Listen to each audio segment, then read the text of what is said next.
হলো ঘটনা। খালি এদের ভাষাগুলো বুঝেন। আজকে আমি লাইভে আসছি, খালি হেফাজত ইসলামী কওমিদের এদের ভবিষ্যৎটা কি আজকে ঠিক হয়ে গেছে, এদের ভবিষ্যৎ ঠিক হয়ে গেছে আজকে দেখেন। চলতে পারে, হিজবুত তাওহীদ চলতে পারে না, সংগঠন চলতে পারে না, তাদের রাস্তাটা গোড়ায় দিতে হবে, গোড়ায় দিতে হবে। মানে শব্দটা বলার মতো ক্ষমতা নাই, মানে গোড়ায় দিতে হবে, উত্তেজিত হয়ে গোড়ায় দিতে হবে না কোড়ায় দিতে হবে, কথাটা বুঝতে পারতেছি না। আপনার এত উত্তেজিত হয়ে গেছে গা। এটা হলো এই উত্তরার গতকালকে যে মব করতে চাইছিল আমার বাসাকে কেন্দ্র করে কেফায়েতুল্লাহ, এ হচ্ছে মানে হেফাজত ইসলামের একটা নেতা। গোড়ায় দিতে হবে, আর রফিকিকে হলো কবর দিয়ে দিতে হবে। আপনারা শব্দগুলা খালি আমি আপনাদেরকে বলি, এই যদি উগ্রতা না হয়, আমাদেরকে বলে আমরা বেলে উগ্র, আমাদেরকে বেলে নিষিদ্ধ করতে হবে। দেখেন অবস্থাটা। একজনে বললো নোয়াখালীতে আসতে পারবা না, একজনে বললো তুমি ভুল করেছো নোয়াখালীতে, নোয়াখালী রাস্তা থাকতে দেবে না। আশ্চর্য ব্যাপার। দেখেন আবার শুনেন। কাফের এটা রাষ্ট্র ঘোষণা দিবে না, এটা দিবে আমাদের উলামায়ে কেরাম।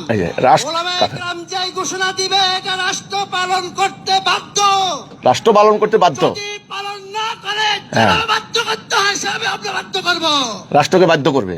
আচ্ছা, ফন্ডের চেহারা ছবি আপনাদের আচ্ছা, সুরের থেকে নিকৃষ্ট, বাইজিদ খান পন্ডিত চেহারা বেলে সুরের থেকে নিকৃষ্ট। দেখেন কথা, দেখেন কুত্তার ছবি আপনাদের দেখেন অবস্থা দেখেন। আমি বলতে চাই উলামায়ে কেরাম যদি ধর্ম ব্যবসায়ী হয়, তুমি কি ব্যবসায়ী? তুমি তো নারী ব্যবসায়ী। নারী ব্যবসায়ী। দেখেন দিনের বেলায় পত্রিকা বিক্রি করে, দেখো রাত্রের বেলায় তোমার যুব সমাজের চরিত্র নষ্ট করে। আমি সবকিছু আপনাদেরকে দেখাবো, আপনারা সুস্থ থাকতে পারবেন। মাস থেকে প্রাণান্তকর প্রচেষ্টা করে হাজার হাজার কর্মী বাহিনী নামিয়ে দিয়ে হেফাজত ইসলামের কওমি ঘরানার আলেম, মুফতি, মৌলানা, মুন্সি এবং তাদের স্টুডেন্টরা হাটে বাজারে চাঁদা তুলে, মাইকিং করে, পোস্টারিং করে, হ্যান্ডবিল ফেসবুকে প্রচার চালিয়ে আজকে তারা একটা সমাবেশ করেছে। তো আমি কিন্তু যেটা আগেও আপনাদেরকে বলেছি, যে কোনো সমাবেশের ক্ষেত্রে আমাদের কোনো আপত্তি থাকার কথা না। আর ওয়াজ মাহফিলের ক্ষেত্রে, ধর্মীয় সমাবেশের ক্ষেত্রে তো কোনো প্রশ্নই আসে না। কিন্তু এই সমাবেশটা তারা যে উদ্দেশ্য প্রণোদিতভাবে করেছে, উস্কানিমূলক সমাবেশ করবে, হুমকি দেবে, এটা আসলে কোনো ধর্মীয় সমাবেশ নয়। এটা আমরা আগে থেকেই বুঝতে পেরেছি। কিভাবে বুঝতে পারলাম? ফেনীতে যখন আমাদের সদস্যদেরকে হামলা করা হলো, 3 জনকে আহত করা হলো, সেই ঘটনায় আমরা মামলাও দিয়েছি, হুমকি দিয়েছে তারা। তখন থেকে তাদের এই একটা গ্রুপ আছে, ওরা কিন্তু একটা গ্রুপ আছে, কিন্তু কওমি মাদ্রাসা, এরা কওমি মাদ্রাসা কেন্দ্রিক, ওরা লেখাপড়া করেছে কওমি মাদ্রাসায়। এদের নামের আগে অফকোর্স মুফতি, মাওলানা এগুলি আছে। তো এগুলি এখন নাম বললে অনেক নাম, অনেক, এদের তো অগণিত। যাই হোক, এরা একটা গ্রুপ, কিন্তু অর্গানাইজড ওয়েতে এবং কাঠামোবদ্ধভাবে, পরিকল্পিতভাবে, একদম ট্রিগার্ড করে তারা আমার এলাকাকে টার্গেট করেছে। করে এখানে ফেনী, লক্ষ্মীপুর, নোয়াখালী, আপনার হচ্ছে কুমিল্লা, চাঁদপুর, এই মিলে এই এলাকাটা কেন্দ্র করে একটা সাংঘাতিক অরাজকতা সৃষ্টি করে মব সৃষ্টির চেষ্টা করেছে। তো বিষয়টা আমরা কিন্তু প্রশাসনকে বারবার বলেছি, ডিসি সাহেব, এসপি সাহেব, ওনাদেরকে অবগত করেছি। ওনারা প্রথম বিষয়টা অতটাকে গভীরতা হয়তো বুঝতে পারেননি। যাই হোক, আমরা বোঝানোর চেষ্টা করেছি যে এরা আসলে সত্যিকার অর্থে আসলে মব সৃষ্টি করবে, উস্কানি দিবে ইত্যাদি। তো অ্যাডমিনিস্ট্রেশন আমাদেরকে বলেছে যে হুজুররা বলেছে তারা ওয়াজ মাহফিল করবে। তো আমরা বলছি ওয়াজ মাহফিল তো কোনো প্রবলেম নেই, করেন। এই অনুমোদনের কাগজ আমার হাতে আছে। আমরা বলেছি এরা ওয়াজ মাহফিল করবে না, এদের টার্গেট হচ্ছে আমার বাড়ি কেন্দ্রিক একটা অরাজকতা সৃষ্টি করা, একটা উস্কানি দেওয়া। কারণ আমাদের অভিজ্ঞতা আছে তো, 16 সালে ওরা একইভাবে আমার বাড়ি হামলা করেছে, 9 সালেও আক্রমণ করেছে, এরাই, এই গোষ্ঠীটাই। এখন এই অনুমোদনের কাগজের মধ্যে আমি আপনাদেরকে শর্তগুলি পড়ে শোনাই। একদম এই অনুমোদনের কাগজ ওনারাও পাইছেন, আমরাও পাইছি, স্বাভাবিকভাবে, এটা তো ওপেন।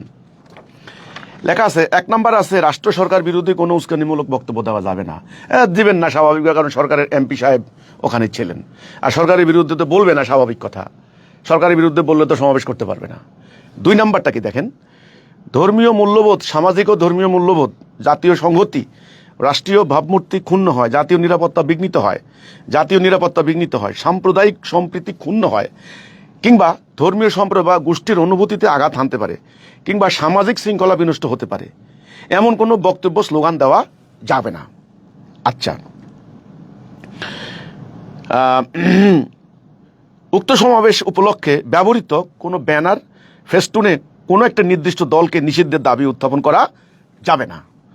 খেয়াল করেন না? আচ্ছা, সেটা হচ্ছে, তারপরে হচ্ছে কি, প্রতিবন্ধকতা, রাস্তাঘাটে চলাচলের কোনো প্রতিবন্ধকতা সৃষ্টি করা যাবে না।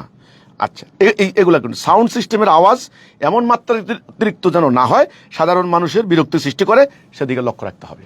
আরো অনেক আছে।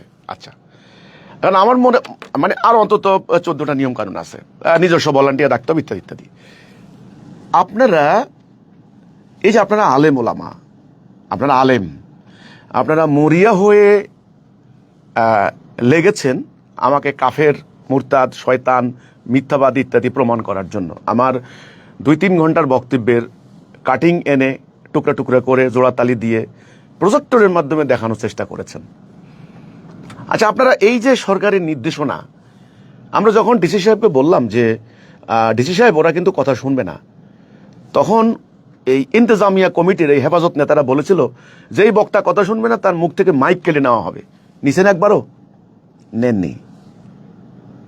তো কি করলেন আবার? উস্কানি, আপনারা বলছেন উস্কানিমূলক দেওয়া যাবে না, বিধিনিষেধ ছিল, মানেন নাই। রাস্তা ব্লক করে, পুরো মাঠ খালি রেখে রাস্তা ব্লক করে দিয়েছেন, একদিকে খালি রাখছেন আর বাকিটা ব্লক করে দিয়েছেন।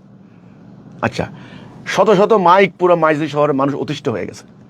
কেটা কোন জায়গায় মাইকের সংযোগ বিচ্ছিন্ন করে দিয়েছে সেটা আপনারা দায়ী করলেন কি? হিজবুত তৈরি করেছে। মাহফিলের ভিতরে আপনাদের উগ্রবাদী সমাবেশের ভিতরে বহু মোবাইল নাকি চুরি হয়েছে, আপনারা বলেছেন। সেগুলো আপনারা বলছেন যে হিজবুত তৈরি ঢুকে পড়ছে। হিজবুত তৈরির প্রতি এত আতঙ্ক কেন, এত আশঙ্কা কেন? আমার প্রথম বক্তব্য হচ্ছে এই প্রশাসনিক অনুমোদনের এই কাগজের, এই অনুমোদনের বিরাট অংশ এরা প্রত্যাখ্যান করে, মানে এরা অমান্য করেছে। আমার প্রথম দাবি আজকে যে এই না মানার কারণে এদের দায়িত্বশীলদেরকে অবশ্যম্ভাবী রূপে আইনের আওতায় আনতে হবে। কারণ এখানে ম্যাজিস্ট্রেট সাহেবের সহকারী কমিশনার, আমরা জানি উনি একজন ম্যাজিস্ট্রেট। আমরা তো পারতাম না, আমাদেরকে যদি এ ধরনের শর্ত দেওয়া হইতো আমরা চেষ্টা করি অক্ষরে অক্ষরে পালন করতে, অক্ষরে অক্ষরে। কারণ এরা জানে এরা পালন করবে না, এরা রাষ্ট্রের আইন মানবে না, এরা ইসলামের নীতি মানবে না, ধর্ম মানবে না, কিছু মানবে না। এরা এদের মুখে যা আসছে তাই এরা বলবে। তাহলে 1 নাম্বার, এরা আসলে এটা কোনো ধর্মীয় সমাবেশ ছিল না, এটা হেফাজত ইসলামের ব্যানারে হিজবুত তৌহিদের বিরুদ্ধে একটা উস্কানিমূলক একটা মব সৃষ্টি করার জন্য, একটা তাণ্ডব সৃষ্টি করার জন্য তারা এই চেষ্টা করেছে। যাই হোক, আমি লাইভ থেকে আমাদের সোনাইমুড়ি এবং নোয়াখালী জেলা পুলিশের দায়িত্বপ্রাপ্ত কর্মকর্তাদেরকে আমি ধন্যবাদ জানাচ্ছি যে আপনারা সারাদিন যথেষ্ট চেষ্টা করেছেন সোনাইমুড়ি এলাকার আইন শৃঙ্খলা পরিস্থিতিকে স্বাভাবিক রাখতে। আপনারা চেষ্টা করেছেন, এই জন্য আপনাদেরকে আমি ধন্যবাদ জানাই। কিন্তু আজকে থেকে মনে রাখবেন নোয়াখালী জেলা প্রশাসন যারা আছেন, জেলা প্রশাসক মহোদয় থেকে এসপি সাহেব থেকে শুরু করে সবার প্রতি আমার স্বনির্বন্ধ অনুরোধ, এবং এমপি সাহেবের প্রতি, শাহজাহান সাহেবের প্রতি অনুরোধ, আপনারা একটু খেয়াল রাখবেন। এরা কোনোদিন সভ্য কথা বলতে পারে না, ডিসিপ্লিন ভাবে কথা বলতে পারে না, এদের কথাবার্তাই উগ্র হবে। এরা মব সৃষ্টি করার জন্য যাবতীয় আয়োজন করবে। কাজে এদের কথায় এখন থেকে চিন্তা ভাবনা করবেন। আমার প্রথম পয়েন্ট শেষ। দ্বিতীয় পয়েন্টের আলোচনা, সেটা হচ্ছে এই যে আপনারা হাজার হাজার স্টুডেন্ট মাদ্রাসাগুলিকে বন্ধ করে বাধ্য করেছেন, প্রত্যেকটা মাদ্রাসা থেকে বাচ্চাদেরকে গাড়ি দিয়েছেন। টাকা আপনাদেরকে কে দিয়েছে সেটা আপনারাই জানেন। বাজারে বাজারে কালেকশন করেছেন, সেগুলা কালেকশনের টাকা কি করেছেন আপনারাই জানেন, সেটা আমার ব্যাপার না। কিন্তু এই যে গাড়ি দিয়েছেন, ওই যে হাতিয়ার চরের থেকে আপনার হলো ট্রলারে করে মানুষ এনেছেন নৌকা ভরে ভরে, হ্যাঁ, এরপরে মাদ্রাসাগুলোকে বন্ধ করে দিয়ে আপনারা এই যে হাজার হাজার স্টুডেন্ট, আপনারা বললেন লাখ লাখ লোকের সমাবেশ হবে, কত লাখ হয়েছে না কত হাজার হয়েছে এটা গোনার দায়িত্ব আমার না। আমার কথা হলো এটার ফলাফলটা কি, রেজাল্টটা কি? ফলাফলটা কি হলো আমি বলি। ফলাফলটা হচ্ছে আপনারা আমাকে ইচ্ছামতে হুমকি দিলেন। ফজরের নামাজের পর থেকে আমার নামে মিছিল দিলেন, সেলিমের চামড়া তুলে নিব আমরা। সমগ্র মিছিলটা, সমগ্র সমাবেশের মধ্যে দেখলাম হুমকি, উস্কানি, মিথ্যাচার, বানোয়াট কথাবার্তা, তারপরে হলো আপনার হলো সরকারের প্রতি হুমকি, আমাদের প্রতি হুমকি। এরপর আপনাদের কর্মীরা দেখলাম সেখানে আমার কুশপুত্তলিকা নিয়ে আমার ছবি দিয়ে আমাকে ডাকাডাকি করছে, জুতা মারতেছে। এই যে ক্রোধ, এই যে আক্রোশ, এই যে ক্ষোভ, এই যে আপনাদের ভেতরে এই যে ক্রোধোন্মত্ততা আমি দেখতে পেলাম আপনাদের ভিতরে আর কি। আমার কথা হলো কারণটা কি, কেন, ওয়াই? আপনারা এই যে এতগুলি আলেম ওলামা একত্রিত হলেন, তথাকথিত, আমি আবার বলছি, স্ট্রিক্টলি বলছি, আপনারা আলেম নন, ইম্পসিবল। আজকে মাইজদি শহরের মানুষ সাক্ষী, ফেসবুকের মাধ্যমে লক্ষ লক্ষ কোটি কোটি মানুষ সাক্ষী। আপনারা এখানে একটা কথা ইসলামের কথা বলেন নাই, দিন প্রতিষ্ঠার কথা বলেন নাই। রাষ্ট্র হাজারো রকমের সংকটে নিপতিত, রাষ্ট্রের মানুষ ট্যাক্সের ভয়ে, মানুষের ঘরে ঘরে গ্যাস নাই, বিদ্যুৎ নাই, জ্বালানি সংকট, আপনার হলো বর্তমানে ছিনতাইকারীর সংকট, আরও নানান অসঙ্গতি জাতির মধ্যে, আন্তর্জাতিক সংকট, মুসলিম বিশ্বের সমস্যা। কোনো বক্তব্য আছে আপনাদের? নাই।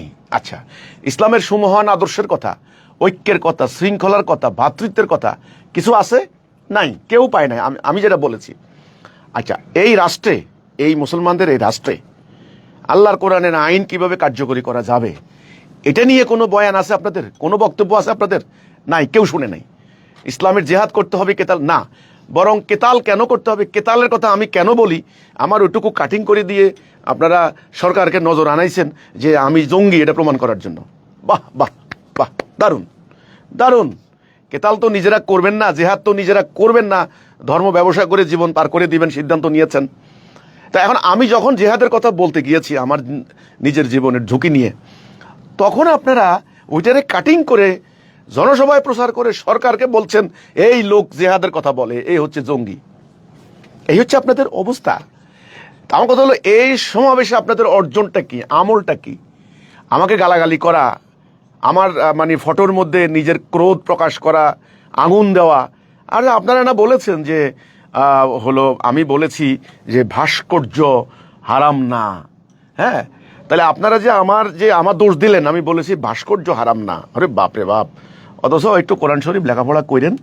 ভাস্কর্য আর হলো মূর্তি, ওকে, আইডল যেটা, মূর্তি আর হলো স্কাল্পচার যেটা ইংরেজিতে বলা হয়, এই দুইটা জিনিস আলাদা। একটা হলো ভাস্কর্য, একটা হচ্ছে মূর্তি। দুইটার একেবারেই অ্যারাবিক মিনিংটাও আলাদা। খুলে দেখেন সুলাইমান আলাইহিস সালামের ওই কাহিনী অবলম্বনে, যে ওনার নির্দেশে ওরা ভাস্কর্য নির্মাণ করত, ওখানে যে শব্দটা ব্যবহার করা হয়েছে। এরপরে মূর্তি সংক্রান্ত ঘটনা অন্য ঘটনা। আমি তো বলি নাই, কোরআনের কথা আমি বলেছি। আমার লেখাগুলো ভালো করে পড়ে দেখেন, কোরআন গবেষণা করেন, স্টাডি করেন। আচ্ছা, আপনারা যে এই যে দিয়ে আপনার হলো খড়কুটা দিয়ে আমার মূর্তি বানালেন, এটা কোন ফতোয়ার মধ্যে পড়বে? এটা কি ভাস্কর্যের মধ্যে পড়বে না মূর্তির মধ্যে পড়বে? নিজেরা দিয়ে মূর্তি বানাইলেন, আমার মূর্তি বানাইলেন, চেহারা বানানোর মতো হেডম আপনাদের নাই।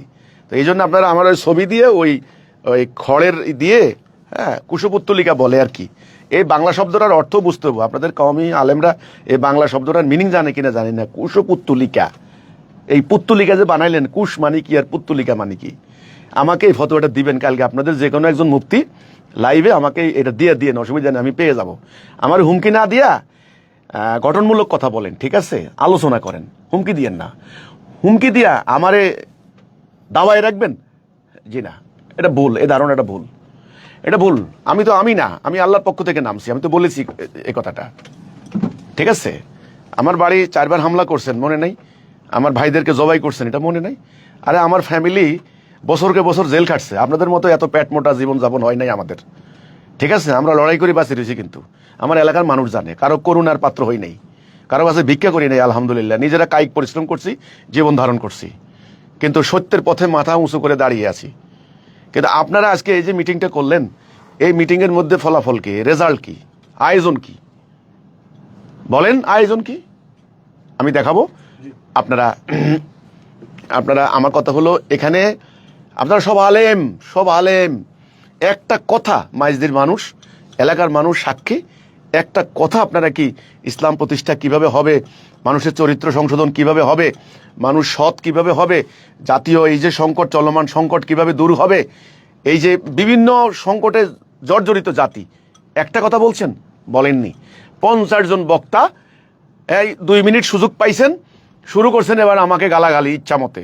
এবার বাসায় যাইয়া সমানে ফেসবুকে আপলোড করা শুরু। আমি আজকে কথা বলে আসছি। আর আপনাদের কর্মীরা এই যে মিছিলগুলি দিল, মিছিলের ভাষা কি এগুলি শিখাচ্ছেন এদেরকে?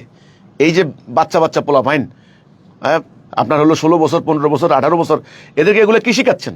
উগ্রতা, হিংস্রতা, হিংসা, বিদ্বেষ, ঘৃণা, এগুলো শিখাচ্ছেন। এই হেফাজত ইসলামের এই হচ্ছে শিক্ষার ফল এবং রেজাল্ট। এবার আমি জাতিকে দেখাচ্ছি, আজকে লাইভে আমি জাতিকে দেখাচ্ছি। জি,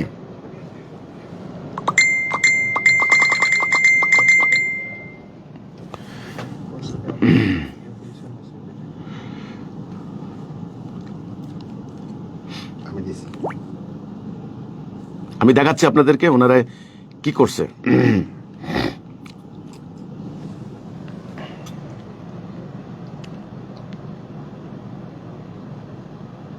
অবশ্যই হিজবুত তাওহীদকে বন্ধ করতে হবে, নয়তো এই জনগণকে আচ্ছা, কোনো অবস্থাতে থামিয়ে রাখা যাবে না। সেলিম যখন কখনো নোয়াখালীর মাটিতে যাতে পাও রাখতে না পারে, সেলিম তুমি আচ্ছা, এটার একটা বলতেছি, সেলিম যেন নোয়াখালীর মাটিতে পাও দিতে না পারে। এই কথা কি একজন আলেম, একজন আইন মান্যকারী মানুষ বলতে পারে? আমার বাড়ি নোয়াখালী, আমার জেলা নোয়াখালী, তোমার বাড়িতে কয় ডিসিম জায়গার মালিক তুমি নোয়াখালী জেলার? আমি এটা অহংকার করে বলছি না, আল্লাহ মাফ করে। এ কথা কি বলতে পারে? আপনারা যে কোনো সাধারণ মানুষ, আপনারা খালি বিচারটা করবেন। আসেন এবার আরো কথাগুলো শোনেন। ভুল করেছে, নোয়াখালীর মাটি আমার জন্য হারাম। যদি আপনাদের কানে পানি না যায় তাহলে কেমনে পানি পৌঁছাইতে হয় তা আমরা জানি। হুমকি, আগামীকাল থেকে হিজবুত তাওহীদের কোন তৎপরতা নোয়াখালী অঞ্চলে চলতে পারবে না। আজকের এই সমাবেশের পরে যদি হিজবুত তাওহীদকে সরকার নিষিদ্ধ ঘোষণা না করেন, সরকারের সাথে আমাদের মুখে মুখে এই মিষ্টি ভালোবাসার থাকবে না। এই প্রশাসন তার মানে সরকারের সাথে এখন মিষ্টি মিষ্টি ভাব আছে সরকারের সাথে, স্বার্থের জন্য। হিজবুত তাওহীদের প্রসঙ্গে কি করবেন? সরকারের সাথে আর মিষ্টি রাখবেন না। আর বাকি আগেরগুলা কি করলেন? নোয়াখালীতে আমি যাইতে পারবো না, নোয়াখালী কাজ করতে পারবো না। আচ্ছা, আপনারা বলেন, যারা ন্যূনতম যাদের ঘিলু আছে, আইন সম্পর্কে জানে, মানবাধিকার সম্পর্কে জানে, অন্যের অধিকার সম্পর্কে জানে, তারা এই কথাগুলি বলতে পারে কিনা? আমি ডিসি সাহেবকে বলছি, এসপি সাহেবকে বলছি, আপনাদের সরকার যারা আছেন তাদেরকে বলছি। আসেন এবার শুনেন খালি। প্রশাসন কত লক্ষ টাকা দিয়ে বিক্রি হয়েছে? প্রশাসন বিক্রি হওয়ার মানে কি? তোমাদেরকে তো প্রশাসন সব সুযোগ দিল। তোমরা 1 মাস ধরে নির্বাচনের মতো করে প্রচার করলা, অ্যাডমিনিস্ট্রেশন তো তোমাদেরকেই সুযোগটা দিল, আবার প্রসঙ্গ তাই করলা। দেওয়ার আগে ঘরে ফিরবো না, রেজন রফিকি দেখেন, কবর দিব আমারে, তাদের সরকার নিষিদ্ধ করবে, নইলে সারা বাংলাদেশে কবর রচনা করা হবে। কবর আমারে কবর দিব, কবর না দিয়ে সে ঘরে ফিরবে না। এটা হলো ঘটনা। খালি এদের ভাষাগুলো বুঝেন। আজকে আমি লাইভে আসছি, খালি হেফাজত ইসলামী কাউমিদের এদের ভবিষ্যৎটা কি আজকে ঠিক হয়ে গেছে, এদের ভবিষ্যৎ ঠিক হয়ে গেছে আজকে। দেখেন, চলতে পারে হিজবুত তাওহীদ, চলতে পারে না সংগঠন, চলতে পারে না, তাদের রাস্তাটা কোড়ায় দিতে হবে, গুড়াই দিতে হবে। মানে শব্দটা বলার মতো ক্ষমতা নাই, মানে গুড়াই দিতে হবে, উত্তেজিত হয়ে গুড়াই দিতে হবে না কোড়াই দিতে হবে, কথাটা বুঝতে পারতেছি না। আপনার এত উত্তেজিত হয়ে গেছে গা। এটা হলো এই উত্তরার গতকালকে যে মব করতে চাইছিল আমার বাসাকে কেন্দ্র করে, কেফায়েতুল্লাহ, এ হচ্ছে মানে হেফাজত ইসলামের একটা নেতা। ঘুরাই দিতে হবে, আর রফিকিকে হলো কবর দিয়ে দিতে হবে। আপনারা শব্দগুলা খালি, আমি আপনাদেরকে বলি, এই যদি উগ্রতা না হয়, আমাদেরকে বলে আমরা বেলে উগ্র, আমাদেরকে বেলে নিষিদ্ধ করতে হবে। হ্যাঁ, দেখেন অবস্থাটা। একজনে বললো নোয়াখালীতে আসতে পারবা না, একজনে বললো তুমি ভুল করেছো নোয়াখালীতে, নোয়াখালী রাস্তা থাকতে দেবে না। কি আশ্চর্য ব্যাপার! দেখেন আবার শুনেন। কাফের এটা রাষ্ট্র ঘোষণা দিবে না, এটা দিবে আমাদের উলামায়ে কেরাম। উলামায়ে কেরাম যাই ঘোষণা দিবে এটা রাষ্ট্র পালন করতে বাধ্য, রাষ্ট্র পালন করতে বাধ্য। যদি পালন না করে যারা বাধ্য করতে হয় হিসাবে আমরা বাধ্য করব, রাষ্ট্রকে বাধ্য করবে। আচ্ছা, বাজিদ খানের চেহারা ছবি আপনাদের সুরের থেকে নিকৃষ্ট, বাজিদ খান পণ্ডিত চেহারা বেলে সুরের থেকে নিকৃষ্ট। দেখেন কথা, দেখেন কুত্তা ছবি দেখেন অবস্থা দেখেন। আমি বলতে চাই, উলামায়ে কেরাম যদি ধর্ম ব্যবসায়ী হয়, তুমি কি ব্যবসায়ী? তুমি যা নারী ব্যবসায়ী, নারী ব্যবসায়ী দেখেন, দিনের বেলায় পত্রিকা বিক্রি করে, দেখো। রাত্রের বেলায় তোমার যুব সমাজের চরিত্র নষ্ট করে, আমি- সেখানে আমি সবকিছু আপনাদেরকে দেখাবো, আপনারা সুস্থ থাকতে পারবেন।